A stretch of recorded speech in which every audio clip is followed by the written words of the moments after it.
Sir, ഇന്ത്യയുടെ പ്രതിരോധ drone സംവിധാനം വാങ്ങാനൊരുങ്ങുകയാണ് തായ്വാൻ എന്ന് കേൾക്കുന്നു. അത്തരത്തിൽ ഒരു താൽപര്യം ഇന്ത്യയോട് തായ്വാൻ പ്രകടിപ്പിച്ചിട്ടുണ്ട് എന്നും അറിയുന്നു. അപ്പോൾ ഇന്ത്യയിൽ നിന്ന് ഡ്രോൺ പ്രതിരോധ സംവിധാനം വാങ്ങാൻ തായ്വാൻ ഒരുങ്ങുന്നു എന്ന വാർത്ത ചൈനയ്ക്കിട്ടൊരു പണിയാണെന്ന് കരുതിയാൽ തെറ്റാവുമോ? അല്ല, ചൈനയ്ക്ക് ഇട്ടൊരു പണിയാണെന്നൊന്നും പറയാനൊക്കത്തില്ല. എന്നാ പിന്നെ പാകിസ്ഥാൻ എങ്ങനെയാ ചൈന സാധനം കൊടുക്കാൻ പറ്റുന്നത്? അങ്ങനെ ചൈന അങ്ങനെ പറയാനും കരുതാനും ഒക്കെ സാധ്യതയുണ്ട്. പക്ഷെ നമുക്ക് അതിനകത്ത് ഈ ഒരു ചോദ്യം തന്നെ ആദ്യം നിൽക്കുമല്ലേ. ചൈന എന്നിട്ടെന്തിനാണ് 81% വരുന്ന ആയുധങ്ങൾ പാകിസ്ഥാന് കൊടുക്കുന്നത്? മുങ്ങിക്കപ്പൽ ഉൾപ്പെടെ, വീണ്ടും ഫ്ലൈറ്റ് ഉൾപ്പെടെ, മിസൈലുകൾ ഉൾപ്പെടെ, ഡ്രോണുകൾ ഉൾപ്പെടെ ഉള്ള ഇനി വാങ്ങാൻ ഉദ്ദേശിക്കുന്ന 5ാം തലമുറ വിമാനം ഉൾപ്പെടെ അവന്മാരുമായിട്ട് കരാർ വെച്ചിരിക്കുകയാണ്. ഇപ്പൊ തായ്വാൻ ഏത് സമയം പിടിച്ചെടുക്കുന്നതിന് വേണ്ടി നിൽക്കുകയും തായ്വാനെ നിരന്തരം ശല്യം ചെയ്യുകയും നിരന്തരം അതിർത്തി പ്രശ്നം ഉണ്ടാക്കുകയും ഒക്കെ ചെയ്യുകയും അതിനകത്ത് അമേരിക്കയുടെ ഒരു ഇടപെടൽ ഉണ്ടായത് കൊണ്ട് ഒരുപക്ഷെ തായ്വാൻ പിടിച്ചെടുക്കാൻ നിന്നാൽ അമേരിക്ക കയറി അടിക്കും, അല്ലെങ്കിൽ അത്തരത്തിലൊരു പ്രശ്നം ഉണ്ടാവുന്നതുകൊണ്ടാണ് ഈ തായ്വാൻ കയറി പിടിച്ചെടുക്കാത്തത്. ഏതെങ്കിലും ഒരു സാഹചര്യം വന്നാൽ തായ്വാനെ പിടിക്കാൻ നിൽക്കുകയാണ്. അപ്പം അവരെ ഉപദ്രവിക്കുന്നതിനകത്ത് ഏറ്റവും കൂടുതലായിട്ട് ഉപയോഗിച്ചുകൊണ്ടിരിക്കുന്ന ഡ്രോണുകളെയാണ് ഈ പറയുന്ന ചൈന ഉപയോഗിക്കുന്നത് ഡ്രോണുകളാണ്. അപ്പൊ ആന്റി ഡ്രോൺ സംവിധാനം ഇപ്പം നമ്മളുടെ ആന്റി ഡ്രോൺ സംവിധാനത്തിന് വലിയ വലിപ്പത്തിൽ ലോക നിലവാരത്തിൽ സിന്ദൂറിന് ശേഷം വലിയ ഡിമാൻഡ് ആയിട്ടുണ്ട്.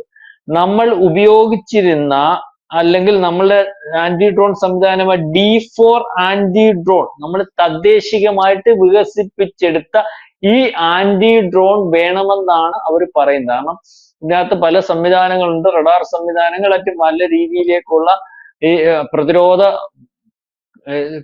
സംവിധാനങ്ങളുണ്ട്. അതുകൊണ്ട് തന്നെ ചൈന ഉപയോഗിക്കുന്ന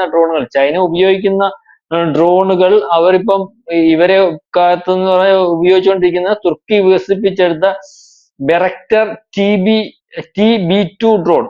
അപ്പൊ ആ ഡ്രോണുകളെയൊക്കെയാണ്, അല്ലെങ്കിൽ ചൈന ഉപയോഗിക്കുന്ന ആ ഡ്രോണുകളാണെന്നുള്ളതല്ല, ആ ഡ്രോണുകളാണ് ലോകത്തിലെ ഏറ്റവും വലിയ മുന്തിയ ഡ്രോണ്. അല്ലെങ്കിൽ പ്രതിരോധ സംവിധാനത്തെ അതിജീവിക്കാൻ, റഡാർ സംവിധാനത്തെ അതിജീവിക്കാൻ, മറ്റു പല സംവിധാനത്തെ അതിജീവിക്കാൻ ഒക്കെ കഴിയുന്ന ഡ്രോണാണെന്നും പറഞ്ഞുകൊണ്ട് ഇങ്ങോട്ട് വന്നത്. നമ്മളപ്പം നമ്മുടെ ഈ പറഞ്ഞ പ്രതിരോധ സംവിധാനം അല്ലെ ആന്റി ഡ്രോൺ പ്രതിരോധ സംവിധാനം ഇതിനെല്ലാം അടിച്ചു കളഞ്ഞു. അപ്പൊ ഇത് എങ്ങനെ സംഭവിക്കുന്നു? അപ്പൊ അതിനൊക്കെ സംഭവിക്കുന്നു. അല്ലെങ്കിൽ ഇതിനകത്ത് സാങ്കേതിക വിദ്യ എത്ര വലുപ്പത്തിലുള്ളതാണ്? ഇത് വലിയ സാങ്കേതിക വിദ്യയാണ്. അപ്പം ഡ്രോൺ ആവുമ്പോൾ മിസൈലുകളെയും മറ്റ് ഇതിനെയൊക്കെ അപേക്ഷിച്ച് അതിനെ അപേക്ഷിച്ച് സാമ്പത്തിക കുറവാണ്. അതുപോലെ അത് പ്രയോഗിക്കുന്നതിനും അല്ലെങ്കിൽ ഒരു ഡ്രോൺ നഷ്ടപ്പെട്ടാൽ ഉണ്ടാകുന്ന, അല്ലെങ്കിൽ ഒരു ആന്റി ഡ്രോൺ സംവിധാനത്തിനകത്ത് അതിനുണ്ടാകുന്ന അല്ല ഒരു ഡ്രോൺ നഷ്ടപ്പെട്ടാൽ ഉണ്ടാകുന്ന സാമ്പത്തിക നഷ്ടവും ഒരു മിസൈൽ നഷ്ടപ്പെട്ടുകൊണ്ട് സാമ്പത്തിക നഷ്ടവും തമ്മിൽ വലിയ വ്യത്യാസമുണ്ട്. അപ്പം അതുകൊണ്ടാണ് ഇപ്പൊ ഈ രാജ്യങ്ങൾ നമ്മൾ ശ്രദ്ധിക്കുമ്പോൾ യുദ്ധത്തിനകത്ത് ഡ്രോണുകൾ ഏറ്റവും കൂടുതലായിട്ട് ഉപയോഗിക്കുന്നത്. അതുപോലെ ഡ്രോണുകൾക്ക് മറ്റൊരു വലിയ പ്രത്യേകതയുണ്ട്. നമുക്ക് കണ്ടിട്ടില്ലേ, ഇസ്രായേൽ ഉൾപ്പെടെ താഡ് സംവിധാനവും അല്ലെങ്കിൽ അയൺ ഡോൺ സംവിധാനവും ഒക്കെ മറികടന്ന്, അല്ലെങ്കിൽ അവരുടെ റഡാർ സംവിധാനത്തെ മറികടന്ന്, അല്ലെങ്കിൽ അതിന്റെ റേഞ്ചിൽ നിന്ന് താഴെ പറക്കാൻ സാധ്യമാകുന്ന രീതിയിലേക്കുള്ള ഡ്രോണുകൾ ഉപയോഗിച്ചാണല്ലോ പലവട്ടം അവിടെ ആക്രമണം നടത്തിയിട്ടുള്ളത്. അല്ലെങ്കിൽ ഒരു വട്ടത്തിൽ വലിയ ചർച്ചയായതാണ് നെതന്യാഹുവിന്റെ വസതിക്ക് ഇപ്പുറം വന്ന് ഒരു ഡ്രോൺ അവിടം വരെ വരികയും അത് അന്നേരം പിന്നെ പെട്ടെന്ന് ശ്രദ്ധയിൽപ്പെടുകയും എല്ലാ പ്രതിരോധ സംവിധാനത്തെ മറികടന്നാണ് വന്നത്. അത് ഇസ്രായേലിനകത്ത്. അപ്പൊ ഈ ഡ്രോണുകൾ അങ്ങനെ പല ഇതുണ്ട്. അതും ആ ഡ്രോണുകൾ അത് തുർക്കിയുടെ ഡ്രോണുകളായിരുന്നു. അപ്പൊ ആ തുർക്കി എന്ന് പറയുന്ന ആള് എവിടെയും ഡ്രോൺ ഉപയോഗിച്ച് വലിയ സർക്കസ് നടത്തിക്കൊണ്ടിരുന്ന ആളാ. ഫ്രാൻസിന് പോലും തുർക്കിയുടെ ഡ്രോൺ പേടാ. അസർബൈജാൻ വിജയിച്ചുകൊണ്ടിരുന്ന തുർക്കിയുടെ ഡ്രോണും ഉണ്ടായിരുന്നു. അപ്പൊ ആ ഡ്രോണുകളൊക്കെ ചിഹ്നഭിന്നമായി. ഇപ്പൊ അവന്റെ ഡ്രോൺ ആർക്കും വേണ്ട, അവിടെ കൂട്ടിയിട്ട് കത്തിക്കാനിട്ടേക്കുവാന്ന വരുന്ന വാർത്തകൾ. അല്ലെങ്കിൽ അങ്ങനെയല്ല, ഞാനങ്ങ് പറഞ്ഞതാണ് പല രീതിയിൽ. അപ്പം അതുകൊണ്ടാണ് ഇപ്പം ഈ ചൈനയ്ക്കകത്തെ ആയുധങ്ങളെ മറികടക്കുന്നതിന് വേണ്ടി കഴിഞ്ഞ ദിവസം കരാർ ഒപ്പിട്ടിരിക്കുന്നു. ആ കരാർ ഒപ്പിട്ടതനുസരിച്ച് നമ്മുടെ ആന്റി ഡ്രോൺ സംവിധാനം കൊടുക്കാൻ തീരുമാനിച്ചിരിക്കുന്നു. അപ്പൊ അതൊരു ജിയോ പൊളിറ്റിക്സിനകത്ത് വലിയൊരു പ്രശ്നം ഉണ്ടാക്കുമോ എന്നൊക്കെയുള്ള രീതിയിൽ ലോകത്തുടനീളമുള്ള ചർച്ച വരുന്നുണ്ട്. ജിയോ പൊളിറ്റിക്സിനകത്ത് ഇപ്പം നീതു ആദ്യം ചോദിച്ച പോലെ പ്രശ്നമൊന്നും ഉണ്ടാകേണ്ട കാര്യമില്ല. നമുക്ക് പ്രശ്നം ഉണ്ടാകേണ്ടതെന്ന് പറഞ്ഞാൽ ആ പ്രദേശം ചൈനയുടെയാണെന്ന് പറഞ്ഞ് അവർ നിൽക്കുന്നു. അത് പിടിച്ചെടുക്കാൻ വേണ്ടി ചൈന നിൽക്കുന്നു. ചൈന ആക്രമിക്കാൻ സാധ്യതയുള്ള സമയത്തെല്ലാം ആക്രമിക്കുന്നു. അപ്പൊ അങ്ങനെ ആക്രമിക്കാൻ പറ്റത്തില്ലെന്ന് പറഞ്ഞുകൊണ്ട് അമേരിക്ക നിൽക്കുന്നു. അവർക്ക് ആയുധം വേണമെങ്കിൽ നമ്മൾ കൊടുക്കും. കാരണം കൊടുക്കുന്നതിന് പറഞ്ഞാൽ നമ്മളിത് കച്ചവടം ചെയ്യാൻ വെച്ചിരിക്കുക. മാത്രമല്ല ആയുധം കൊടുക്കരുതെന്ന് കരാറൊന്നും ഇല്ലല്ലോ.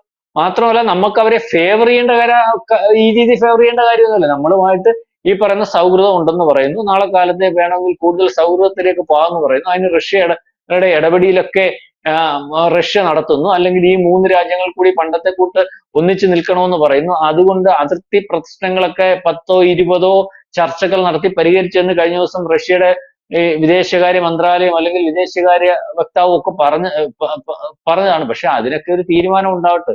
അങ്ങനെ തീരുമാനം ഉണ്ടാവുമ്പോൾ നമുക്ക് ആലോചിക്കാം, നമ്മളുടെ ശത്രുവായിട്ടുള്ള പാകിസ്ഥാനകത്ത് കയറി പാകിസ്ഥാൻ ഏറ്റവും കൂടുതൽ ആയുധം കൊടുക്കുന്നതിനും പാകിസ്ഥാൻ ഈ നടത്തിയ നീച പ്രവൃത്തികൾക്കകത്തും പാകിസ്ഥാന്റെ വിഷയം വന്നപ്പോൾ ലോകം മൊത്തം മാറി. നമ്മൾ പാകിസ്ഥാന്റെ ആഭ്യന്തര വിഷയമാണ്, അല്ലെങ്കിൽ പാകിസ്ഥാനിൽ കടന്നു കയറ്റിയാൽ ഞങ്ങൾക്ക് അതിനകത്ത് ഇടപെടേണ്ടി വരും എന്ന് പറഞ്ഞിട്ടൊക്കെ ഇന്ന് രാജ്യമില്ലേ.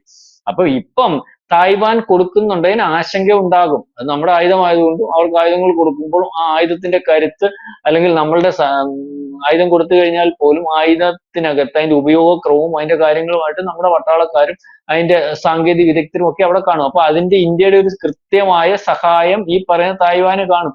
ആ സഹായം തായ്വാന് വലിയ ബലം കൊടുക്കുന്നതാണ്. അതുകൊണ്ട് അതിനകത്ത് ആശങ്ക ചൈനയ്ക്ക് കാണും. ആ ആശങ്ക പരിഹരിക്കേണ്ട കാര്യം നമുക്കില്ല. നമുക്ക് നമ്മുടെ ബിസിനസ് ആണ്. ആശങ്ക പരിഹരിക്കണമായിരുന്നെങ്കിൽ ചൈന നമുക്ക് ഫേവർ ആയിട്ട് നിൽക്കണം, ഇസ്രായേൽ നിൽക്കുന്ന പോലെ നിൽക്കണമായിരുന്നു, റഷ്യ ഒരു പരിധിവരെ നിൽക്കുന്ന പോലെ നിൽക്കണമായിരുന്നു. നമ്മുടെ കാര്യം ആദ്യം പരിഗണിക്കണമായിരുന്നു. പക്ഷെ നമ്മുടെ കാര്യം ആദ്യമല്ല. എപ്പോഴും നമുക്കെതിരെ അരുണാചൽ പ്രദേശ് പോലുള്ള പ്രദേശങ്ങൾ അവന്റേതാണെന്ന് പറയുകയും അതിർത്തിയിൽ വിഷയം ഉണ്ടാക്കുകയും നിരന്തരം പ്രശ്നം ഉണ്ടാക്കുകയും നമ്മളെ നശിപ്പിക്കാൻ നിൽക്കുകയും അതിനൊക്കെ ആരൊക്കെ കൂട്ടുപിടിക്കാൻ നിൽക്കുക അതെല്ലാം നടത്തുകയൊക്കെ ചെയ്യുന്ന ഒരു ചൈനയാണ് നമ്മൾ കണ്ടുകൊണ്ടിരിക്കുന്നത്. ആ ചൈനയ്ക്ക് ഇപ്പൊ എന്തെങ്കിലും മാറ്റം വരണം, അല്ലെങ്കിൽ ഇന്ത്യയുടെ കൂടി നിൽക്കണമെന്ന് പറയുന്നത് ചൈനയുടെ രക്ഷയ്ക്ക് വേണ്ടിയാണ്. ആ ഏതെങ്കിലും രക്ഷയ്ക്ക് വേണ്ടിയാണ്, നിലനിൽപ്പില്ലാത്തത് കൊണ്ടാണ്, മത്സരിച്ചാൽ ജയിക്കാത്തത് കൊണ്ടാണ്. അപ്പം നമ്മളെ ആ സമയത്ത് മാനസികമായിട്ട് നമ്മളെ തകർക്കുന്നതിന് വേണ്ടി സാധ്യതയുള്ളതും അത്തരത്തിൽ നീക്കം നടത്തുന്നതുമായിട്ടുള്ള ഒരു ചൈനയാണ്. അപ്പം അതിനകത്ത് ആശങ്കയൊന്നുമില്ല. ജിയോ പൊളിറ്റിക്സിനകത്ത് പല കാര്യങ്ങളും പല തീരുമാനങ്ങളും പല ഘട്ടങ്ങളുമായിട്ട് വരും. അത്തരത്തിലുള്ള തീരുമാനം ആയിട്ട് മാത്രമേ ഇതിനെ കാണുവാൻ സാധിക്കൂ. ഏതായാലും ചൈനയുടെ മുകളിൽ ഇന്ത്യൻ ഡ്രോണുകൾ ഇനി പറക്കും എന്ന് വേണം കരുതാൻ. അല്ലെങ്കിൽ ചൈന തായ്വാനെ ആക്രമിക്കാൻ ചെന്നാൽ അതിനെ പ്രതിരോധിക്കുന്നതിന് ഇന്ത്യൻ ആയുധങ്ങൾ കൂടി കാണും. അതിനുള്ള കരാറുകളായി അത്തരത്തിൽ കരാറുകൾ ഒപ്പിട്ട് പ്രതിരോധ മേഖലയിൽ തായ്വാനുമായിട്ട് ഇന്ത്യ കരാറുമായിട്ട് മുന്നോട്ട് പോകാൻ തീരുമാനിച്ചിരിക്കുന്നു എന്നാണ് കഴിഞ്ഞ ദിവസങ്ങളിലെ വാർത്തകളിൽ നിന്ന് നമുക്ക് വ്യക്തമാകുന്നത്. യെസ്, എന്തായാലും ആയുധം വേണമെന്ന് ആരാവശ്യപ്പെട്ടാലും ആ ലോകരാജ്യങ്ങൾക്ക് ആയുധം നൽകാം എന്നുള്ളതാണ് ഇന്ത്യയുടെ തീരുമാനം. പക്ഷേ പാകിസ്ഥാൻ പോലെയുള്ള രാജ്യങ്ങൾക്കല്ല, അല്ലാതെ ഇന്ത്യയുമായി ഒരു വ്യാപാര ബന്ധത്തിന് തയ്യാറായിരിക്കുന്ന രാജ്യങ്ങൾക്ക്. അങ്ങനെയാണ് തായ്വാന് ഡ്രോൺ പ്രതിരോധ സംവിധാനം അല്ലെങ്കിൽ ആയുധങ്ങൾ നൽകാം എന്നുള്ള ഒരു തീരുമാനത്തിൽ ഇന്ത്യ എത്തിയത്. ചൈന തായ്വാനെ ആക്രമിക്കാൻ തയ്യാറായിരിക്കുന്ന സമയത്ത് ഇനി ചൈനയുടെ ആകാശത്തും പ്രശാന്ത് സാർ പറഞ്ഞതുപോലെ ഇനി ഇന്ത്യൻ ഡ്രോണുകൾ പ്രതീക്ഷിക്കാം. വ്യക്തമാണ്. Thank you sir.